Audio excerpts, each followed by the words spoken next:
Making positive change always starts with being able to identify those tasks or behaviors which take away the time, effort, or resources to satisfy our members. We refer to the non-valued parts of our work as waste. A good question to start with is, what does waste look like? Well, it comes in all shapes and sizes and could change based on the needs of our members. Waste can be broken down into 8 categories. The first 2 wastes we will touch on, inventory and errors, are related to what we produce. Inventory waste is the unnecessary storage of material, products, files, information, or data. Everything should have a home and be easy to find at a moment's notice. So we don't need to hold on to anything just in case. This waste is often overlooked or ignored, yet we feel its effects every day. Has Outlook ever told you can't send an email because your mailbox is full? Do you dread looking for a file in your personal drive or have to locate something in a storeroom because you know it's going to take a long time with a low percentage chance you'll find what you're looking for? Do you find yourself tripping over or constantly shuffling a box of old marketing brochures because you keep saying, "Just deal with them later"? We strive to create standardized processes that set ourselves and our members up for success. Have you seen that something has been coded incorrectly in the banking system? Or do we have documents with incomplete information or missing signatures? Have we ever shared documents or materials that were not the most current version? Catching mistakes before they're passed on to our members not only saves us the time to redo or reprint documents, but it can also save us from asking the member for more of their precious time as well. Now let's talk about how we move with our next 2 wastes, motion and transportation. Stop for a moment and picture yourself in your workspace. You're going about your day and getting your work done. Are you working in a perfectly fluid motion?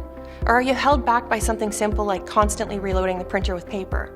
Or complex like not having access to information you need? Any motion of people or resources that don't add value to the process or service that you provide is waste. You should always have the tools you need to be successful at the tip of your fingers. Have you ever had to reread an email over and over to be clear on what it's saying? Consider the time spent to search our intranet to find what you need. Motion waste is often ignored because many of the examples that make it up seem small.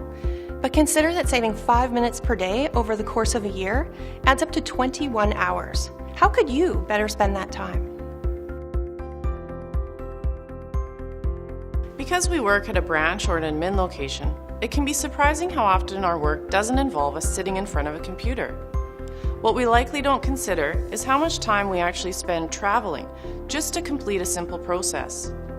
Transportation waste is the unnecessary movement of information, materials, people, or product. Unlike motion waste, which takes place within your immediate area, transportation waste covers a wider area and can oftentimes include people outside of the organization. I know we can all think of similar scenarios of transportation waste. Have you ever had to walk over to another area of the building just to get a signature? Have you ever had to carry documents back and forth from a shared printer or scanner? And what about outside your area? Have you ever had to repeatedly call someone outside your area or even the organization to obtain the information to complete your task? If you said yes to any of these, then you are quite familiar with transportation waste. Overproduction and overprocessing are 2 categories of waste that are the result of how we are creating something. Lean work is delivering what people want in the amount they want when they want it. Overproduction is simply trying to outthink the member, wanting to give them more than they need. Imagine going miniature golfing and proudly handing your member a driver. Thanks, but no thanks. Many examples of this waste come from a place of good intentions, wanting to be prepared for any situation or trying to exceed expectations, maybe in a way not valued by your audience. CCing everyone on emails and making too many copies of a report for your next meeting, just in case a few more people show up, are easy examples. Some are less obvious. Wanting to be thorough, so creating forms, charts, or documents that are not easy to understand. Lack of communication that has 2 people working on the same task. requiring a series of signatures or overrides for a simple task, working ahead of deadlines, delivering a file 1 week early for your performance leader. What more pressing issues did you put on the back burner to exceed that deadline? Imagine if you could perfectly anticipate someone's needs. Without this clarity, it's easy for us to put effort towards the wrong things. Over-processing creeps up on you. It comes from a lack of standards for what is needed to satisfy a request. Before you know it, you've created 3 or 4 spreadsheets to track the work in the office when one would be fine. The original application form has turned into 10 different versions. What if a member could sign one easy-to-use form to deal with requests from opening an account to mortgages? What if we only had to record information once and it appeared automatically to all relevant systems?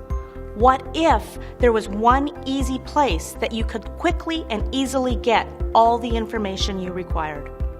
Our last 2 waste categories are those related to people, waiting, and skills.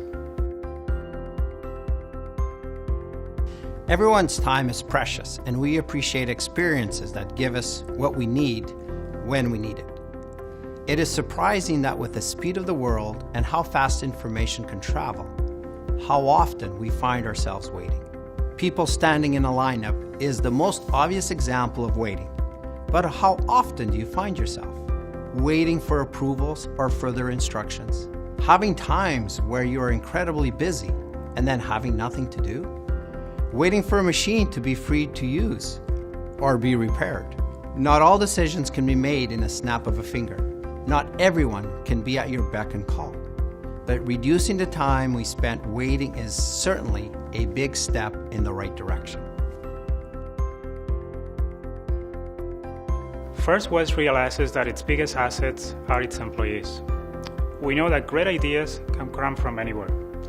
The benefit of having a lean culture where employees are empowered and equipped with problem-solving tools is that everyone should feel encouraged to own a problem, knowing that those around them will help see it through. What would a member's experience be if they deal with your absolute best? Imagine if there were dramatically fewer layers to make everyday decisions. Remember, seeing waste is just the first step. Once you see it, what can you do today to make it better for tomorrow?